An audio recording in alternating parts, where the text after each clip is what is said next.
Josh banned from conjugal visits with Anna as he serves 12-year sentence.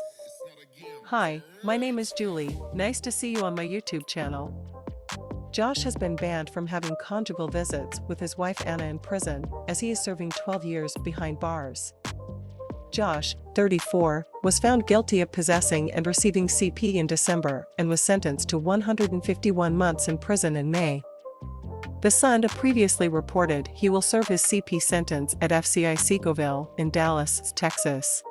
Josh is unable to have conjugal visits with his devoted wife Anna, 34, the Sun can exclusively reveal.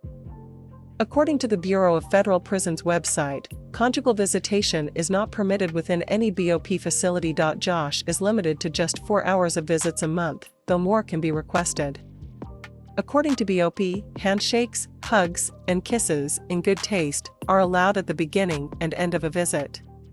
Anna should have no problem following the dress code, as the modest dresser is banned from wearing short skirts and dresses, crop tops, low necklines, and more revealing clothing. The facility is low security and houses 1,751 inmates in their detention center and satellite camp, according to the Bureau of Federal Prisons. Seagoville has a sex offender management program, SOMP, and in 2018 it was estimated that around 40% of the inmates there were sex offenders. The Sun previously reported Josh was transferred last week. The release comes after Josh's wife Anna, 34, revealed she is going on a road trip to see her bestie. Anna posted on her Instagram, officially 34. 14 years since I said, yes. Road tripping to visit my bestie. Even if by mercy me on repeat. Jesus will cling to you. Come what may. Anna has stood by her husband, as she was in attendance at every court hearing. The Sun previously reported Seagoville made headlines in 2020 for having over 72% of its population infected with COVID. CNN reported in August of 2020 that at least 3 inmates had died at that point, with one of the inmates' family members calling the facility a petri dish. Beyond widespread disease, there have been a number of assaults inside the prison walls over the years. According to a release by the Department of Justice, John Hall, 27, an Aryan Brotherhood member and inmate at the facility, attacked and assaulted a fellow inmate because he believed he was gay. Hall repeatedly punched, kicked, and stomped on the victim's face with his shod feet, a dangerous weapon, while yelling a homophobic slur. The victim lost consciousness during the assault and suffered multiple lacerations to his face. The victim also sustained a fractured eye socket, lost a tooth, and fractured other teeth, the release read.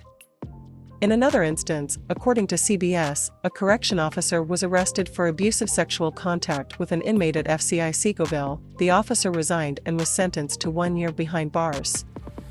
In another instance, the Bureau of Prisons and the Seagoville warden at the time were sued by an inmate over the conditions within the facility in a civil rights action. In a complaint reviewed by The Sun, the inmate alleged that overcrowding exacerbated a number of conditions inmates faced inside the prison. The inmate, Jed Lineberry, said the overcrowding added to an increased exposure to a violent environment, among a slew of other allegations in the federal filing. His claims were ultimately dismissed since he had already been transferred to the Texarkana facility. Honorable Judge Timothy L. Brooks sentenced Josh to 151 months in prison on May 25. According to the Sun's court reporter, Josh appeared stoic as he received his sentence, which also includes $50,100 in fines.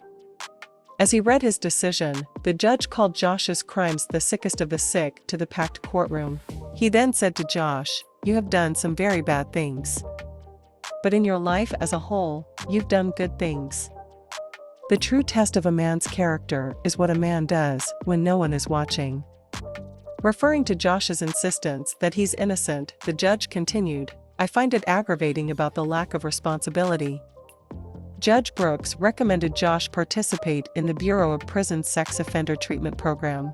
In the Acca Station police report, Jim Bob told authorities his son was sent to a Christian counseling program where he did manual labor and had counseling. When prosecutors fought for a 20-year sentence on the CP charges, they feared Josh would not get the proper counseling and would re-offend again. The father of 7 filed to appeal the sentence. If you or someone you know is affected by any of the issues raised in this story, call RAIN at 800-656-HOPE 4673.